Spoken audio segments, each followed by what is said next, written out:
Olá, turma do segundo ano do ensino médio, como é que vocês estão? Estão bem? Vamos dar continuidade aos nossos estudos? A gente já está falando agora na segunda unidade, começamos a falar das razões trigonométricas dentro de um triângulo retângulo. A gente vai expandir esses conceitos para as razões trigonométricas no ciclo trigonométrico. Então, a partir de agora, nós vamos estudar o ciclo trigonométrico, que alguns ainda chamam de círculo trigonométrico, mas faz tudo parte do mesmo conteúdo.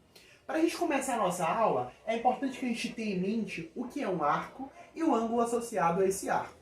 Vamos imaginar que essa circunferência aqui que eu fiz, e eu juro que eu tentei fazer uma bem bonita para ficar bonita aqui no vídeo. Tá bonitinha, né? Mas vamos lá. Então, eu fiz essa circunferência aqui, né? E aí eu peguei dois pontos, o ponto A e o ponto B. O que vai ser o arco, tá? O arco, turma, vai ser a reunião de todos os pontos entre A e B.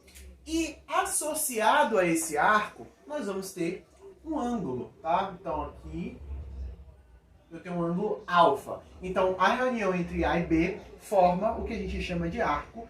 E nós vamos representar arco dessa seguinte forma, tá bom? Fica justamente um arcozinho em cima dos pontos que esse arco delimita. Mas preste atenção aqui numa coisa. A e B, quando eu marquei esses dois pontos, eles determinam dois arcos. Nós temos esse arco menor aqui, mas também nós temos esse outro arco maior aqui, tá bom? E que ângulo vai ser esse? Esse ângulo, turma, vai ser justamente o ângulo todo, tá? Que ângulo é esse? 360 graus, tirando esse pedacinho, que é justamente alfa. Então esse ângulo aqui mede 360 graus menos alfa, que é justamente esse ângulo aqui.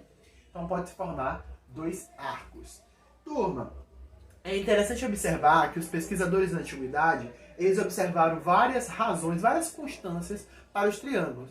Mas quando eles foram estudar a circunferência, eles também observaram que dentro da circunferência existiam várias outras constantes, tá bom? Uma delas está relacionada ao seguinte: quando você pega o comprimento do arco, tá, e divide pelo raio da circunferência que contém esse arco, vai dar uma constante independente do tamanho da circunferência.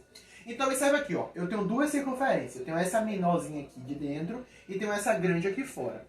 Então, o que é que os pesquisadores descobriram? Que quando você pega o tamanho do arco, nesse caso aqui pequeno, eu chamei o tamanho dele de L1, e divide pelo raio. Qual é o raio? Vamos supor que aqui é o centro. Ó, o raio dessa pequena é a distância do centro até qualquer ponto da minha circunferência.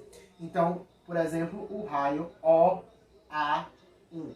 é igual a qualquer outra medida de outra circunferência. Então, como assim? Agora eu vou pegar essa circunferência maior. Qual é o tamanho do comprimento do arco? L2. E o raio dela vai ser OA2. Então, independente da circunferência, quando você pega o arco e divide pelo raio dessa circunferência, você sempre vai encontrar uma constante. Tudo bem? É interessante, turma, vocês observarem o seguinte: quando a gente fala de ângulo, na nossa cabeça sempre vem logo de primeira a medida que está relacionada a ângulo, que são os graus, tá bom? Mas existem outras medidas. Eu vou explicar para vocês o que é o grau e essa outra forma de medir ângulos. Vamos lá? Bem, vou explicar para vocês agora o que é essa medida grau. O grau nada mais é do que quando a gente pega uma circunferência, divide ela em 360 partes iguais e cada pedacinho vai equivaler a um grau. Então, o grau é justamente essa medida. Com essa relação, turma, que eu botei anteriormente, da constante, tá? Quando você pega o comprimento do arco e divide pelo raio, os pesquisadores da antiguidade criaram uma nova medida para ângulos. Essa medida vai ser o radiano. O que vai ser o radiano? Então ele construiu aqui uma circunferência, traçou um arco. Esse arco ele vai ter a mesma medida que o raio dessa circunferência. Então, esse ângulo que se formou vai ser justamente um radiano. Então, essa medida a gente vai chamar de radiano. O radiano vai ser bastante importante, nós vamos utilizar bastante agora nas resoluções dos exercícios que a gente vai estar fazendo aí. Então, turma, de acordo com essa construção de radiano que fez, a gente pode construir uma relação que envolve o ângulo central e o comprimento do arco. E, de fato, da geometria plana, a gente tem que, quando Esse ângulo aqui mede 1 radiano, então já vou colocar aqui na minha tabela. 1 radiano. O comprimento, tá, desse arco aqui vai medir R, porque foi assim que foi construído o radiano, tá? O radiano, ele vai ser justamente o ângulo que se forma quando você pega um arco de mesmo tamanho que o raio da circunferência. Então, quando você pega o ângulo que mede um radiano, o comprimento vai medir R.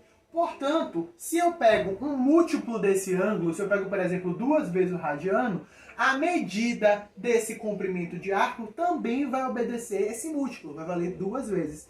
Então, se eu pego qualquer ângulo que mede alfa radiano, a medida do comprimento desse arco vai ser o valor desse ângulo multiplicado pelo tamanho do raio dessa circunferência.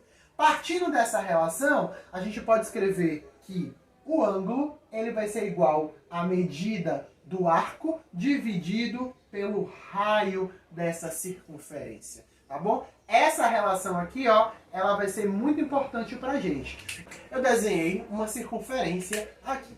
A gente sabe que o ângulo giro dela, que forma ela toda, é de 360 graus. Então, se eu fosse considerar o arco todo, seria a circunferência completa, que mede 360 graus, ok? Mas vamos lá. Eu sei também que um comprimento da circunferência vale 2πr. Essa vem da geometria plana, que o comprimento da circunferência vale 2πr. Então vamos descobrir qual é o ângulo dela. Esquecer que vale 360 graus e vamos olhar para o lado de radiano.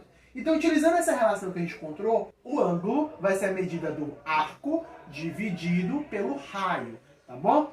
Numa circunferência que tem um ângulo de giro completo, a gente sabe que a medida do arco vai ser justamente o tamanho da circunferência inteira, que vai valer 2πr, dividido por r. Tem o r em cima e r embaixo, corto. Então, o ângulo de uma circunferência completa vai valer 2π. Isso quer dizer que 360 graus equivalem a 2π.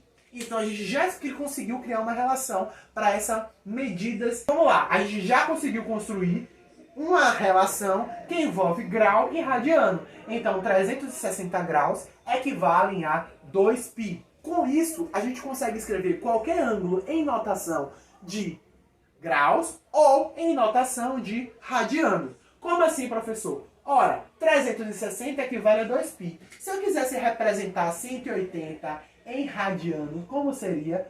Veja bem, 180 é a metade de 360. Portanto, em radiano, 180 vai ser a metade de 2π. No caso, vai valer π. E 90 graus, ora, 180 é o dobro de 90 graus. Portanto, eu posso dizer que 90 graus em radiano vai ser π dividido por 2. E assim, turma, sucessivamente. Quem seria o ângulo de 60 graus? 60 graus seria π dividido por quanto? Ora, 60, se eu multiplicar por 3, eu encontro 180. Então, π sobre 3. E 30 graus seria π sobre 6. Seriam múltiplos, tá bom? Vocês também podem fazer uma relação de regra de 3, tá? Se 360 equivale a 2π, 27 graus equivale a quantos radianos? E aí você pode fazer essa regra de 3. É interessante observar também que às vezes a gente não vai colocar a medidinha aqui do lado, tipo π sobre 2 radiano. Porque em algumas situações a gente vai considerar que aquela medida que a gente está tomando é adimensional, que não tem dimensão. Tá ok? Preste atenção, eu coloquei na agenda semanal, no Drive e no portal, as atividades que vocês devem fazer relacionadas a esse assunto. Na nossa próxima aula, nós vamos fazer uma aula de exercício. Vou trazer algumas questões aqui para a gente debater, para a gente entender um pouco mais. Mas eu quero que vocês tentem fazer todos os exercícios que eu passei, tanto no módulo quanto lá no Drive, tá bom? Qualquer dúvida, estou aqui nos comentários, lá no portal. Ok, turma? Beijão e até a próxima aula.